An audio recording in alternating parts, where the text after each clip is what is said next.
Assalamualaikum warahmatullahi wabarakatuh. Perkenalkan, nama saya Lukman Sanjaya dengan nomor NIM 250201011051. Pada kesempatan kali ini saya akan mempresentasikan tugas ujian akhir semester mata kuliah MKU Estetika Humanisme. Pada kesempatan kali ini saya memilih topik emotional intelligence atau kecerdasan emosional dalam kehidupan dan dunia kerja. Menurut saya, kecerdasan emosional merupakan salah satu kemampuan yang sangat penting dalam kehidupan sehari-hari maupun dalam dunia kerja. Karena dalam kehidupan, kita tidak hanya dituntut untuk memiliki kemampuan secara akademik atau kemampuan teknis, tapi juga kita harus mampu mengendalikan emosi, memahami perasaan orang lain, berkomunikasi dengan baik, dan memahami berbagai masalah dengan cara yang tepat. Dalam dunia kerja, kemampuan tersebut juga sangat dibutuhkan. Kita akan bertemu dengan banyak orang yang memiliki karakter, pendapat, dan cara berpikir yang berbeda-beda. Oleh karena itu, kemampuan untuk mengelola emosi dan membangun hubungan yang baik dengan yang lain dapat membantu kita bekerja secara lebih efektif dan profesional. Nah, pada presentasi kali ini saya akan membahas apa itu emotional intelligence, apa saja aspek-aspeknya, bagaimana penerapannya dalam kehidupan sehari-hari, serta bagaimana kecerdasan emosional dapat membantu kita dalam menghadapi berbagai situasi di dunia kerja.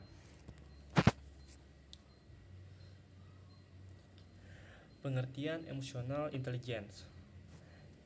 adalah kemampuan mengenali, memahami, dan mengelola emosi diri sendiri maupun orang lain secara efektif dan bijaksana. Berbeda dengan EQ yang fokus pada logika, berfokus pada kecerdasan emosional dan sosial.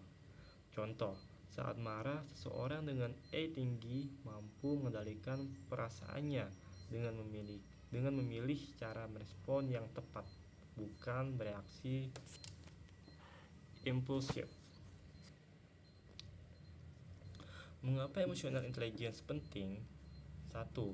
Membantu komunikasi efektif dengan orang lain dalam berbagai situasi. Mengendalikan emosi agar tidak mengganggu pengambilan keputusan.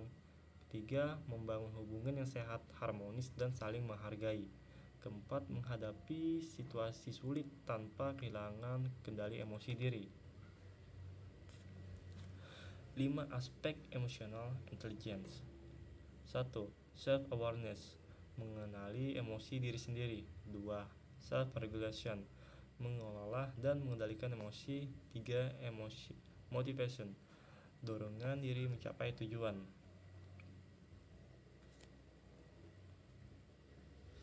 Self-awareness, kesadaran diri, kemampuan mengenali dan memahami emosi sendiri sebelum bertindak atau bereaksi.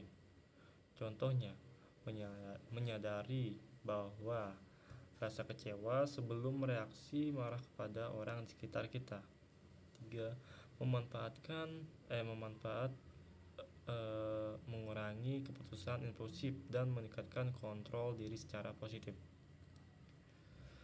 Self-regulation atau pengaturan diri. 1. Mengelola emosi saat mendapat kritik atau tekanan kerja. Kedua, contoh, tetap tenang dan profesional saat menerima kritik dari atasan. Yang ketiga, menahan. Untuk tidak mengelola, menahan berarti menekan emosi, mengelola berarti memahami dan mengarahkan secara positif. Motivation atau motivasi diri. 1. Dengan dorongan internal untuk terus berusaha walau mengalami kegagalan.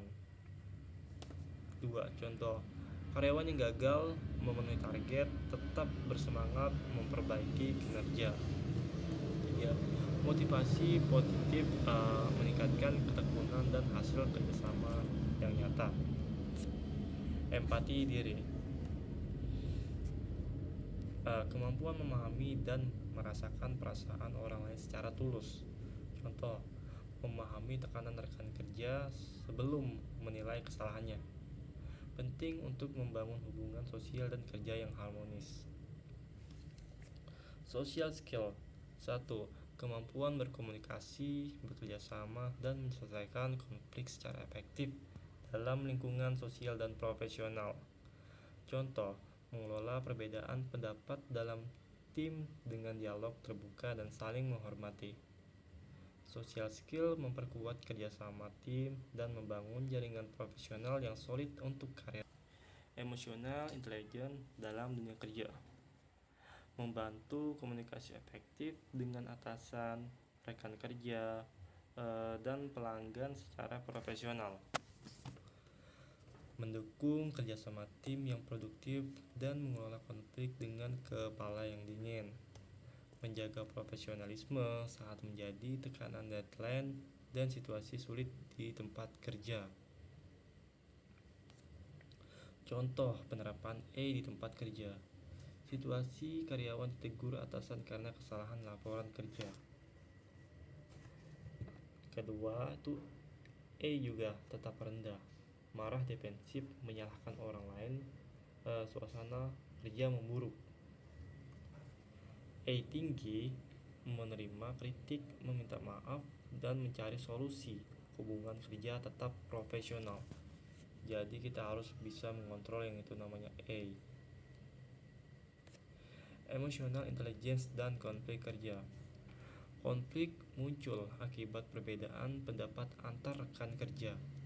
Gunakan komunikasi terbuka dan pengendalian emosi. Dengarkan sudut pandang lawan bicara. Konflik pun selesai secara dengan damai. Dampak emotional intelligence yang rendah. Konflik sulit diselesaikan dan mudah memicu perselisihan antar individu. Mudah marah, tersinggung, dan komunikasi menjadi buruk. Hubungan kerja dan sosial terganggu akibat salah paham. Stres dan burnout meningkat, produktivitas menurun. Manfaat emotional intelligence yang baik. 1. Komunikasi yang efektif. Pesan tersampaikan dengan jelas dan tepat. Yang kedua, hubungan yang sehat. Relasi sosial dan kerja lebih harmonis. Ketiga, tahan tekanan. Mampu hadapi stres dengan tenang.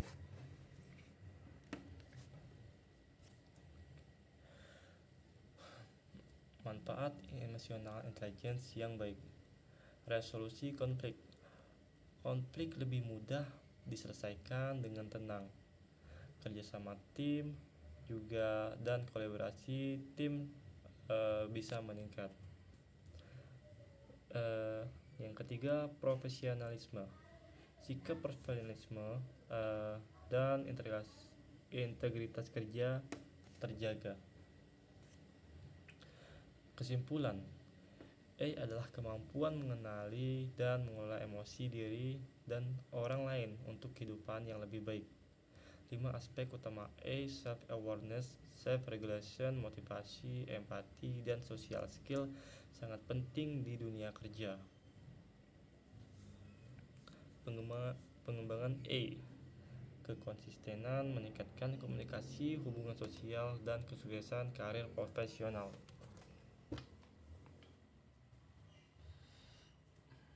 Studi kasus menghadapi tekanan kerja. Situasi karyawan mengalami tekanan target dan mendapatkan teguran dari atasan. Respon baik, tetap tenang, berdiskusi dengan atasan dan mencari solusi bersama. Solusi prioritas tugas komunikasi terbuka dan manajemen stres agar performa tetap terjaga. Hubungan dengan kesuksesan kerja. Kemampuan teknis saja tidak cukup. Membuka peluang promosi dan pengembangan karir. Juga mendukung komunikasi efektif, kerjasama tim, dan manajemen stres di lingkungan kerja. Pemimpin dengan yang tinggi mampu memotivasi tim dan menyelesaikan konflik secara produktif. Refleksi pribadi.